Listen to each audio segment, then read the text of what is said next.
G'day, I'm Joel Rasmussen from Fight News Australia, and today I'm joined by Diandra Martin. Diandra, thank you so much for joining me today. Thank you for having me. Of course, we were talking about it a little bit just then, but how is lovely Colorado treating you? It's great, to be honest. The weather is basically the same as Canberra, so there's no surprise there. So I've dressed for very cold weather, but it was really sunny today, which is nice. I was going to say, I saw some photos from some people over there. I saw there was some snow a couple days ago. I don't know. There are certain parts that are snowing. The part that I was in, there wasn't any snow, which was a bit disappointing, but it was very cold. All right. How's that go with training? I know you said it's similar to Canberra, so it's not too much of a difference on the It's not, joints. yeah, it's not too much for me. I'll have 3 or 4 layers on and still go for a run and things like that. So it's fine. You're over there being prepared to fight on one fight night 10. Is this your first fight in the US? This is my first fight in the US, first time visiting the US. What does that mean? How does it feel to be over there to fight? It's so cool. I always tell people like I'm living a dream because I get to travel the world and fight. I get flown places, put up in cool hotels, and then I get to do what I love, which is fight, and then fly back, and I've got an awesome story. So I'm living the dream. That's excellent. You're fighting in one fight night 10, and that card will be in the cage, I believe. This is Yeah. your third time in the cage in one. Yes. What's Yeah. it like fighting in the cage compared to fighting in the ring? It's bigger than the ring, but at the same time, like with the rings, you usually have the ropes that you can kind of bounce back. With the cage, it's just like a stop there, so you can't really like go back into the ring and come forward and things like that. So there's that. I don't know. There's not really. I don't really focus on the like background. It's mainly like the person in front of me whenever I fight. Of course, I don't think anyone could blame you for that, for Yeah. not exactly looking around at the surroundings when you're in a Muay Thai fight. Yeah. Uh, but in one, they've obviously got that circular cage. Does that make it more difficult? You can't exactly corner someone in a circle. Does that change It the is, game plan? yeah, it is a bit harder. So you can't really, you know, push someone into a corner because they can get out. You just have to be a bit more reactive and a bit more like switched on to see, where are they going and not kind of follow them around. You kind of trace them in front. Hmm. You've throughout your Muay Thai career, I know you've been appreciative of like counter strikers and stuff.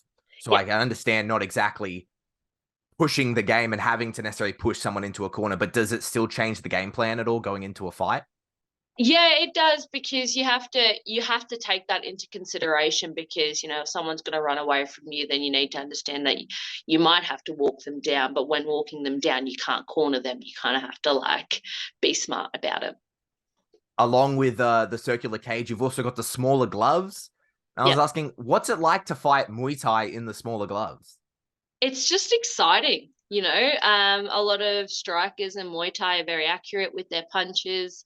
It's a bit harder to defend the hands, but that's where, the head movement, the feet movement, and being really disciplined with having your hands up and things like that is super important.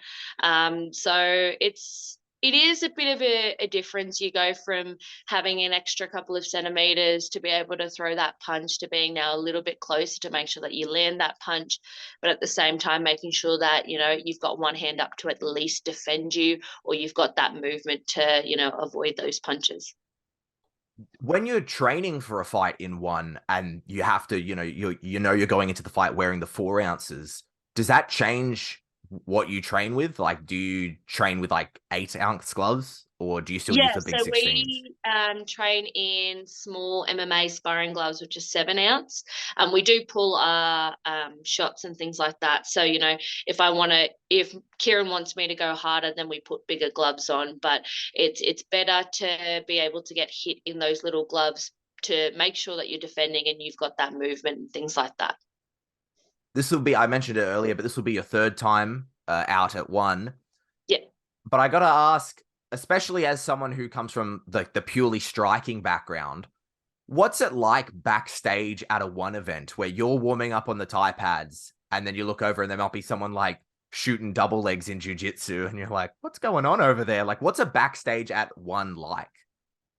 Well, it really just depends. In Lumpini, it's everyone in one room, and then you kind of like warm up, and then you get taken to a different room to continue warming up.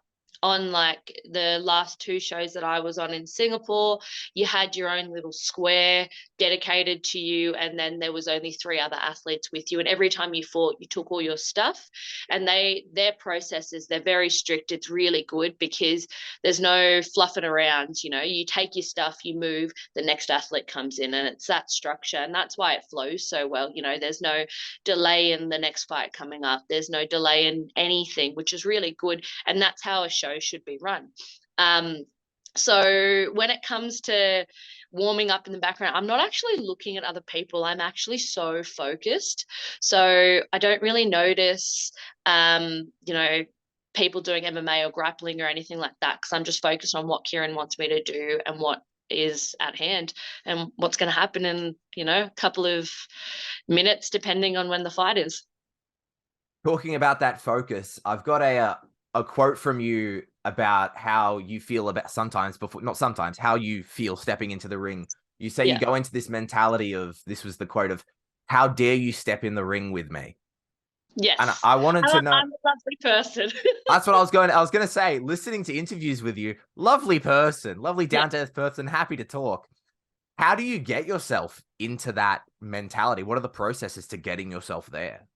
I'm just a very competitive person, and just knowing that, someone's there to, try and beat me up. That just doesn't sit well with me. Um, I listen to music. I'm a very good visualizer and things like that. So usually it's music that will like really pump me up, but it's just that drive of, how dare you? What type of music is it? What's the music that gets you into the zone? It really depends. I like NF because of his lyrics. He's a really good artist that I like to listen to. It really just depends on, what things I've been listening to pump me up for the camp. And then I'll tend to make like a little bit of a playlist before the fight. And then those are the songs that will be on repeat in my warm up. You came to Muay Thai when someone brought you in for like a bring a buddy type day. And that was your first Muay Thai session, and then at the end of it, you had a sparring session. Yes. What is it like sparring on your first day? Uh, Surprisingly not as bad. Like you feel Gumby, you feel like a clown, and low key feel like people are judging you, but it was just so much fun. Like it was, you had to react to what was happening in front of you, but you had someone who was nice, and they pulled their shots, or they spoke to you saying, oh, try this when I do this, and things like that. And that really helped. I guess having like a supportive or a friendly environment when you first start sparring is a really big thing, because the last thing you want to do is go in and then just get like bashed. No one really wants to go back after that. It's different when you are when you are like training to compete and things like that. That's when, you may have harder sessions, but when you're first starting out, it should be all fun. Was it something that, but like you just said, it should be all fun. After your first session of sparring, were you like, that was a lot of fun. I want to do that Yeah, again? I was like, that was heaps of fun. I want to do that again. And then I noticed like weekly I was going back for sparring and just training like every day and things like that. And I was like, I'm done this. And then at what point did you make that change to of thinking to be like, let's have a fight? I can do this. I can have a fight. I guess it was about 2-ish years in, 2 to 3 years in. I was like, you know what? I feel like I'm going well. I want to see and test myself. And I just remember my first fight. There was all these different changes. So it went from it was meant to be a Muay Thai fight, then turned into a Muay Thai fight, meaning no elbows, and that went to a kickboxing fight, and then that opponent pulled down, and then it ended up being a boxing fight. So there was like a roller coaster of emotions, just like, oh, you don't have a fight, you do have a fight, you don't have a fight, you do have a fight. Now it's boxing. And I'm like, oh, okay. And it's just that adrenaline that you feel stepping into the ring and like channeling all of that excitement into that, and then having your hand raised after. I've never felt that sort of feeling, that oh, I don't know how to describe it. It's like it's that accomplishment, you know, I've done this, no one else has done this. You know, I've had people and teammates prepare me to come in here, but no one else is stepping in the ring but me. So it's all up to me to show people what I can do. And it's just that feeling of I've done this is amazing. That's awesome. A couple. I don't know if it was your last Muay Thai fight before making your way to one. I don't think it was. It might have been maybe two before. You scored a big KO, and I heard you talk Yes. about in other interviews about how it was a set like a rush. That rush you talk about, it was like straight up, and then she didn't get up for 2 minutes, and it was nearly like a straight down of like, Yes. uh-oh. Um, Yeah. has that affect the mentality at all going into a fight? No, it doesn't, because at the end of the day, your opponent's going to do that to you. So that doesn't, like when we're competing, if you drop up, like I'll staunch you, I'll walk forward on you. It's not until the fight is over or the ref calls it off is when like I can switch that mentality. But it's not until then. Like it's, you have to be alert. You have to, you know, keep that mindset, because if you shift, then that's not the best thing.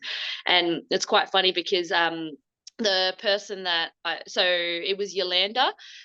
She was the person that I fought and knocked out just prior to being signed to one. And I was actually friends with her, so I knew her beforehand. She had probably like 5 times the amount of fights as me. She's won an IFMA, things like that. And I knew going into that fight that was going to be like a big fight. And when I knocked her out, I just remember being like, yes, I did it. Like, I've done this. Walking away, arms up, like really proud of myself. Turn around, and I was like, she is just not moving. And for 2 minutes, she was just lying cold. They went to roll her over, and she fell down and everything. So it was quite scary. And I just remember Kieran walking me back, and I was like, did I kill her? Like, is she okay? And he's like, she'll be fine. She'll be fine. And like 2 minutes later, she got up, and I just like, my heart was just like racing for that 2 minutes, because you don't want to hurt someone to that state. But at the end of the day, it's a combat sport. You know, anything can happen. Of course, and I don't want to overlook the irony of the fact that you're also a I can't remember the exact term, so I apologize. I don't want to say doctor, but like what is it, like a An sports exercise physiologist. an exercise Yeah. physiologist. So in your day job, it's like I'm gonna help people, and Yes. in the night job, it's like I'm gonna make you go to sleep for a little bit. Yeah, it's quite funny because whenever people ask me, because I don't know if there's a stigma around like combat sport athletes, but whenever I tell people I'm like an exercise physiologist, they're very surprised. They're just like, "Oh, you've been to uni? Like you don't just punch people in the face?" And I was like, "No, I have a job. Like I go and I help people." So during my day, I help people. I help people with rehab, chronic conditions, and things like that. And then at night, I punch people in the face. It's great. The best of both worlds. Yeah, it's kind of like Batman.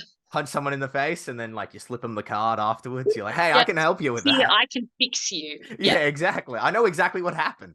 yeah.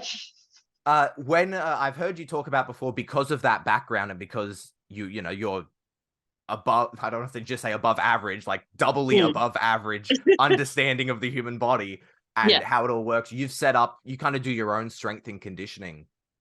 For this camp, I've changed it up and I've worked with someone.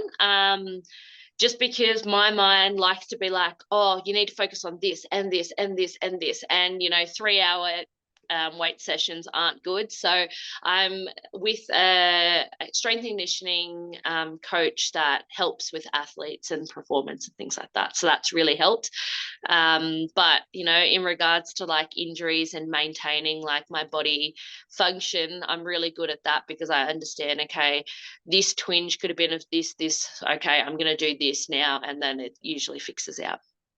Was it easy at first to kind of give over the reins to someone regarding your strength and conditioning, or was it something that you were like, oh, I mean, I do know what I'm doing here? It was hard to start off with. Um, not because like I'm controlling or anything. It's more like, oh, what about this? Like, I know this is my weakness and I know I need to do this and things like that. And just like finding a coach that is willing to sit down and listen to you and be like, okay, I understand where you're coming from, but this is where I'm coming from and this is why we're doing this now and this is where we're going to go. That really helps, explaining it to an athlete that, potentially overthinks or thinks that something is a bit better. At the end of the day, you've given your trust to a coach, because that's their profession. That's what they do for a living. And, you have to step back and trust them.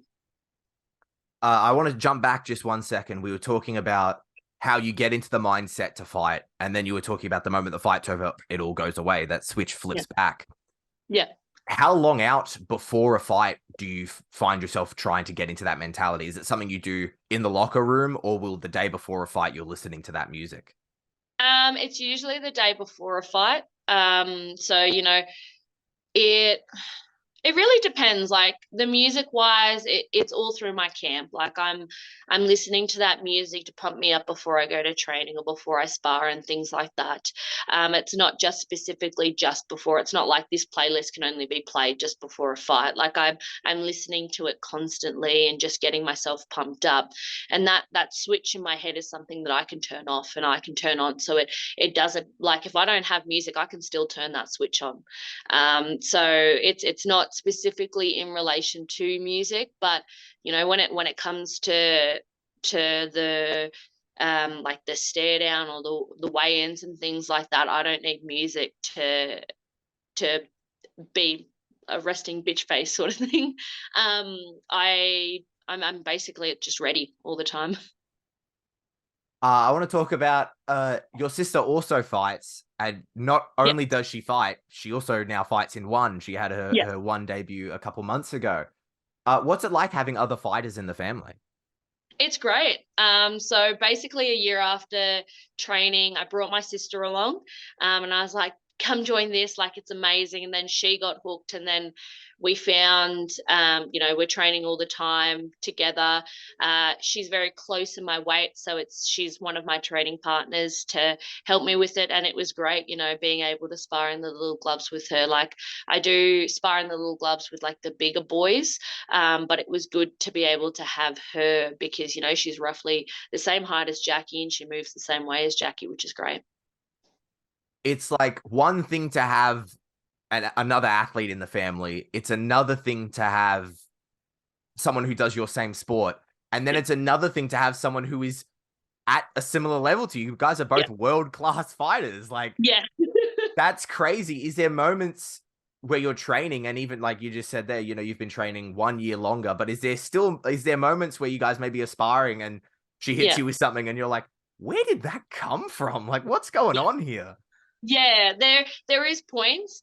We're both very competitive. So what happens in sparring is Kieran will sit back and he'll watch, and then it'll be myself, and then Davina might go a little bit harder, and then I'll go a little bit harder, and it's just going up like this to the point where Kieran's like, "Calm down." And we're like, "Oh yeah," and it's great. Like we will train hard, and then we could punch each other in the face and all of that, and then be fine when we go home. Like we're sweet after. So it's a really good dynamic. And I tell people I found the loophole because I can hit my sibling without getting in trouble by my parents. That's every sibling's dream. Every I older know, it's sibling's great. dream, I think, It's as well. awesome. Um, at one Fight Night 10, you'll be facing Muay Thai strawweight world title challenger Jackie Bhutan. How do you see this fight going? What's the game plan like? Um, well, I'm not going to give away the game plan. Of course, of course. You'll be able to see it at the fight. Jackie, I called Jackie out after my last fight against Amber, because she's a good fighter. She's made a name for herself in one. And if you want to get anywhere, you have to challenge yourself, and she's going to be a challenge. So that's why I've called her out. She's got beautiful movement. She's got beautiful hands, things like that. And, I want to put her to the test just as much as she's going to put me to the test. So I feel like this fight's going to be fireworks. You were on the first event on Amazon Prime. That was your last fight.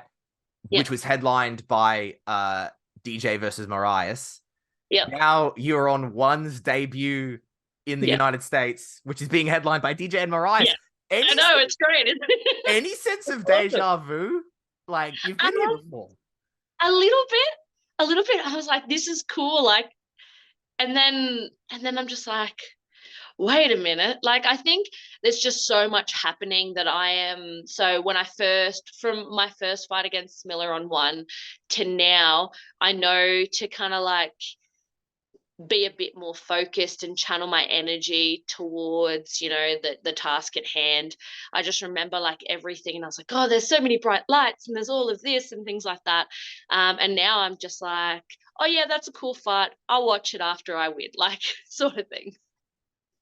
You're any interview you can see, and through talking to you today, that passion for the sport really comes out. You really strike me as someone who's a student of the game Yeah. of Muay Thai. And you just kind of touched on it there, and I've heard you talk about it in other interviews. You're now at the point where it's like, I can fight the people who I looked up to. I can fight the Yeah. people who inspired me to fight. What is that feeling like, to be like, I made it to the dance? This is the dance. I'm It's here. Yeah, it's a great accomplishment. Like I tell people all the time, like, you know, dedication, hard work will put you here. Like I've lost many friends, I've lost many relationships and things like that because people couldn't handle how much I needed to train. And if you're an athlete and you have a dream of going somewhere, you're going to give it your all, because in a couple of years' time, when you're not competing or you're looking back at your life, do you want to say that you've done the bare minimum? Like you want to say that I did everything I could, or, I'm a world champ and things like that. Like these are things that you're going to look back on, and the people that you have around you and the people that you have supporting you are actually super important, because if you surround yourself with like-minded people, people who have the same passion, the same drive and things like that, that's going to help you, because you don't have to constantly be like, no, I can't come out drinking with you because I have to, train and things like that. You've got people who are just like, I know that you've got your diet. How about I go get something, we go for a picnic? Like people like that, they're people that I hold close to my heart, because they're the sort of people that understand what you're going through, or they're trying to, and they're putting the effort in to meet you halfway, and that's super important. Diandra, you take on Jackie Buntao at Fight Night 10 on Amazon Prime in the United States, the US debut. Yeah. Friday the 5th for you, Saturday the Yeah. 6th for us back home. Yeah. Thank you so much for your time. I greatly Thank you for appreciate having it. me. Of course. Good luck to you and your team, and enjoy Thank any you. bits of Colorado you get to see. I will.